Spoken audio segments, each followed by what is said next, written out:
G'day legends, and welcome to another episode of The War Room, where we get in deep and break down some of the best fighters in the UFC. In today's episode, we are going to be breaking down the GOAT of women's MMA, Julianna Pea. She is a two-time and current UFC women's bantamweight champion. Yeah, Julianna Pea, the first woman to win the Ultimate Fighter. As of today, she is currently ranked number 3 in the women's pound-for-pound rankings. Number 3, and I know I hear you. Number 3, it's absurd, isn't it? It's absurd. People don't know this, but the reason that the UFC hasn't reacted to the petition of Jon Jones being stripped is because they have been dealing with the utter fallout. The fallout that is the nearly 1 million signatures on the petition to move Julianna Pea up to the top of where she belongs, at the top of the female pound-for-pound rankings. In today's episode, we're going to be going through everything that makes Julianna Pea an absolute weapon in the UFC, starting from her early days, her early days, right? She's the youngest of 4 siblings. Peña, she got into cardio kickboxing in order to lose some weight and to channel some aggressiveness in her early adulthood. And mate, I get it. Me and Julianna Pea were cut from the same cloth. Young, angry teenagers with no direction. And as for the weight loss, Julianna, can I just say, we don't need to point out how phenomenally successful she has been at that. Eventually, obviously, she transitioned into MMA, where we were introduced to her on the season of Tough, where it was Ronda Rousey versus Miesha Tate. Yeah, maybe the greatest season of Tough of all time. If you haven't seen it, you are missing out on some MMA gems. Every single one of those fights looked like it was plucked from the arenas of ancient Rome itself. I remember today there were complaints about that show being simply too violent for television. Too violent for television. In fact, there were reports coming from inside of Ronda Rousey's camp that it wasn't going well, that the champ seemed distracted, annoyed, concerned about the future she was. And as we all know, Peña went on to dominate Tough, and still to this day remains undisputed as the queen of MMA, only really losing a couple of fights to a few spotty injuries and some weird judging, some weird odd circumstances of judging, very similar to Jon Jones's only loss on his record, very, very similar to just some weird judging. But that's the kind of fear that she instilled all the way back then in the Tough House. And that is where it began to shake Ronda Rousey. And Rousey knew that her time in the sport was over because of that season of Tough, because of Julianna Pea. Now let's get into what makes this woman just so goddamn dangerous. Number 1 is the mental warfare. The mental warfare of Julianna Pea.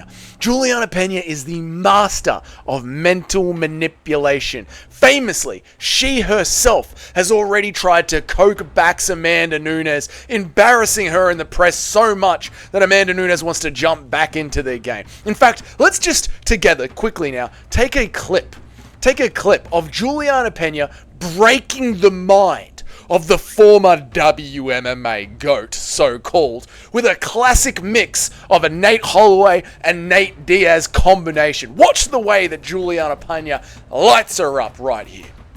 Be a champion, girl. We'll find out Saturday night. Oh, we'll find out Saturday night. Oh, the Max Holloway classic. You can tell Nunes is rattled straight away from that. Let's do it again. Oh, that was good. Be a champion, girl. We'll find out Saturday night. We will find out Saturday night. It's too much. It's too much. Gonna be dead wrong. We will see. We will. We will see. It's the UFC Bantamweight Champion.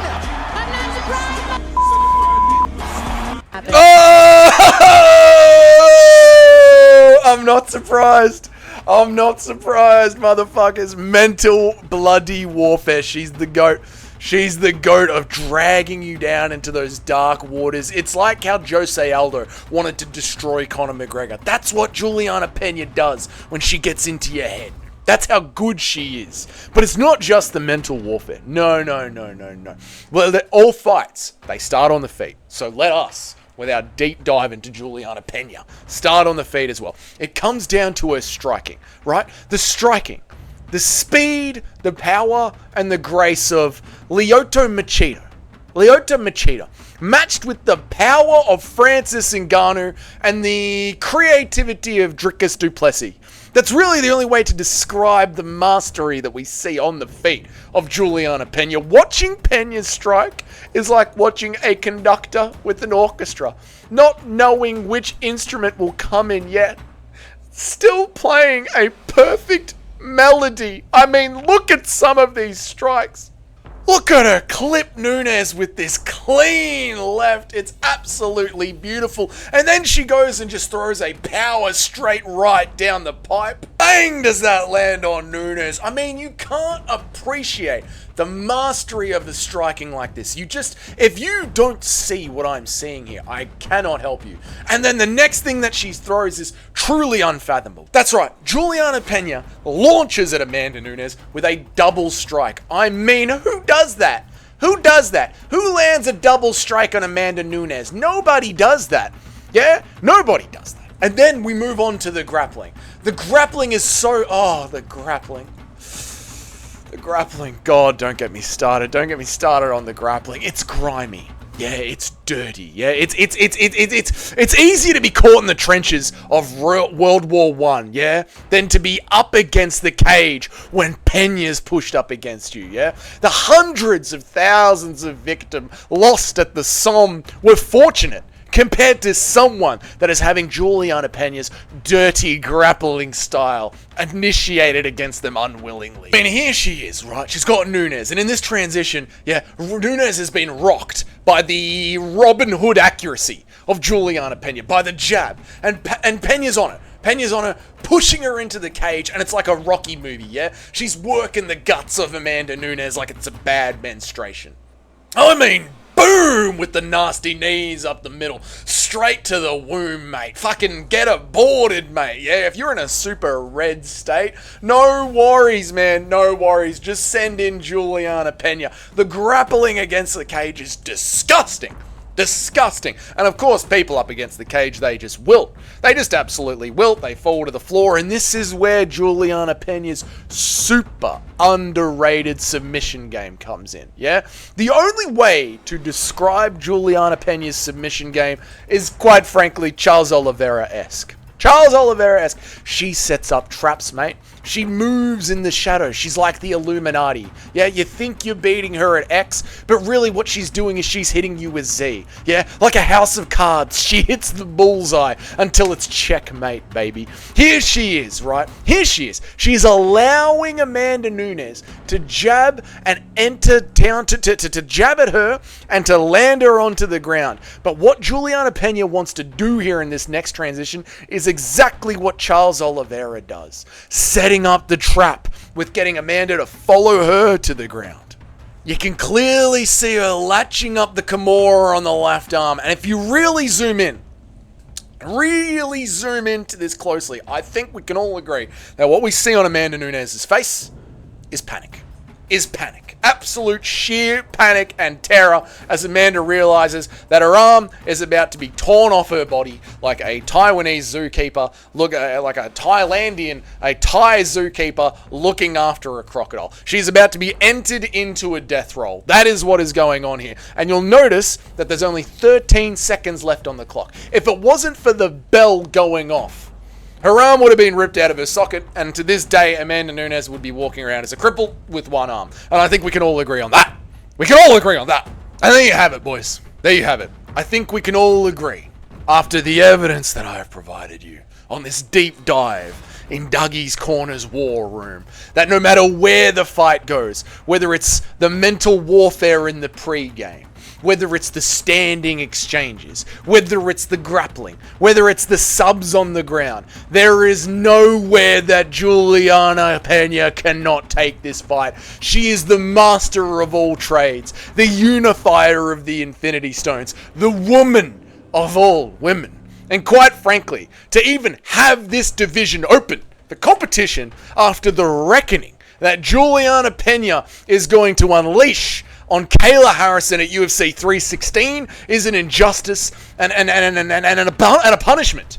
And a punishment to all the other women that dare to enter the octagon to challenge her. Yeah, there should be a bronze statue, like there is of Rocky Balboa in Philly. There should be a bronze statue of Goat Peña, the goat of women.